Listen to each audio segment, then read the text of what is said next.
Good evening, my Real News Midday TV family. Welcome back to the channel for another news update. And in the news this evening, security guard charged for allegedly stealing cellular phones from store in St. Mary.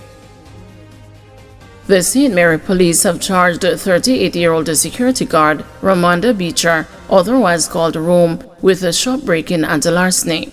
The Port Maria police say about 5:30 p.m. on November 5, a man locked his business establishment located on a plaza in Highgate and left. However, upon his return, he realized that a glass window was smashed. Checks were made within the store and he found that a number of cellular phones were missing. A report was made to the police and an investigation was launched. During the investigation, Beecher was arrested. He was charged on November 9. Transport Authority to also improve accountability pre-vehicle seizure. Managing Director of the Transport Authority, Ralston Smith, has said the new Jamaica Constabulary Force policy relative to the seizure of motor vehicles has led to the TA also elevating its authorization for such seizures to ensure better accountability. However, he did not provide specific details, saying a press release is to be issued on the changes at a later date. The change that was outlined in the JCF's force orders sees the rank of the officer authorizing vehicle seizure being raised from sergeant to inspector in a bid to reduce, among other things, misuse of authority. Smith, speaking at last week's virtual meeting of the Transport Operators Development Sustainable Services, said the new developments resulted in a meeting being held to formulate new measures on the TA's part. As you mentioned, the stance taken by the Commissioner of Police, Dr. Kevin Blake, and what was promulgated in the force orders in respect of seizures, the Transport Authority has taken note of this arrangement, said Smith. We are satisfied, however, that we have a much tighter arrangement in terms of our seizure policies and the systems. Notwithstanding that, however, what we have done and coming out of the meeting with the operations team and the operation leaders, the decision has been taken for us to elevate the authorization for seizure, Smith informed. He said the documentation relative to the seizure change on the TA's part should soon reach his desk and the ratification of the process will follow. I don't want to speak to exactly what the process is now because that new process will be ratified and a press release issued, Smith stated. He said the new measure will lead to better accountability relative to vehicle seizures. So we too, in ensuring that the accountability level is very high and very tight, have taken stock of it, and so that level of accountability will take care of all the other nuisances that are affecting the whole operations of seizures and the wrecking of vehicles, said Smith. He was quick to point out to a transport operator that there have not been many concerns by other operators in relation to the TA's motor vehicle seizure operations nationally due to what he said is its system of accountability.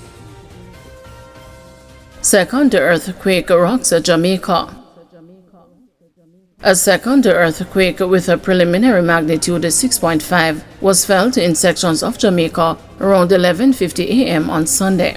The tremor follows a moderate quake which occurred an hour earlier. The earthquake unit at the University of the West Indies confirmed the second quake.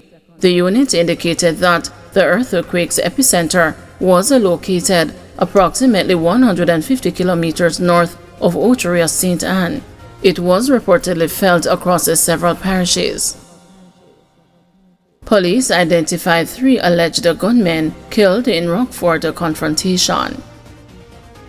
The police have identified the 3 alleged gunmen who were fatally shot early Sunday morning in Rockfort, Kingston. They are O'Shane Stubbs, otherwise known as Moonhead, a laborer, Keshawn Smith, also known as Bimas, a delivery man, and Vanda Campbell, a car washer. All 3 men were from Rockfort, East Kingston. According to reports, police officers were on patrol in Rockfort shortly after 2 a.m. when they stopped at an automated banking machine. It is alleged that while there, 3 armed men fired upon the officers who returned the fire, hitting the men. The suspects were then taken to the hospital where they were pronounced dead. 2 firearms were reportedly recovered at the scene. The incident occurred during a 48-hour curfew in sections of Rockfort, which started at 6 p.m. on Friday, November 8, and is scheduled to remain in effect until 6 p.m. on Sunday, November 10. 2 strong quakes jolt Cuba. 2 powerful earthquakes rocked southern Cuba in quick succession on Sunday, U.S. geologists said, sending Cubans running in the streets as authorities said no tsunami alert was issued and no deaths immediately reported.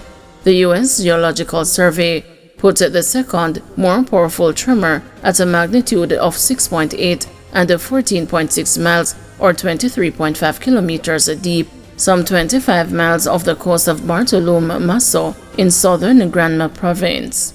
It came just an hour after a first tremor, which the USGS put at a magnitude of 5.9, with the epicenter some 9 miles beneath the ocean, roughly 22 miles off the municipality of Bartolomé. The state-run newspaper, Granma, said no deaths had been immediately reported, but that the quake had been felt throughout eastern and the central provinces of the Caribbean island nation. Here, people quickly took to the streets because the ground moved very strongly. Andres Perez, a 65-year-old retiree who lives in downtown Santiago de Cuba, told the AFP via telephone of the first quake. "It felt very strong, really. My wife is a bundle of nerves," he added. There are houses with cracked walls, others had walls falling down, and some had their roofs collapsed. Karen Rodriguez, a 28-year-old hairdresser, told AFP from Caña de las Mercedes, a small town in Bartolomé.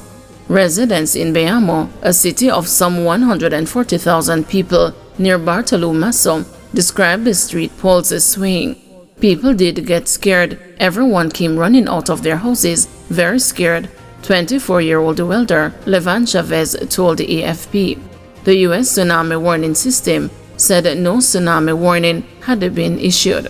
The tremor shook the island as it recovers from Hurricane Rafael, which hit the country's west as a Category 3 storm, leaving residents without power for 2 days. A 5.1 magnitude earthquake was recorded in October 2023 in Santiago de Cuba without causing any damage. Another strong earthquake of magnitude 7.7 was recorded in January 2020 in the Caribbean and was felt in several Cuban provinces, causing the evacuation of buildings in the capital, Havana, with no damage reported. Thank you everyone for watching. See you tomorrow morning at 6 a.m. for another news update.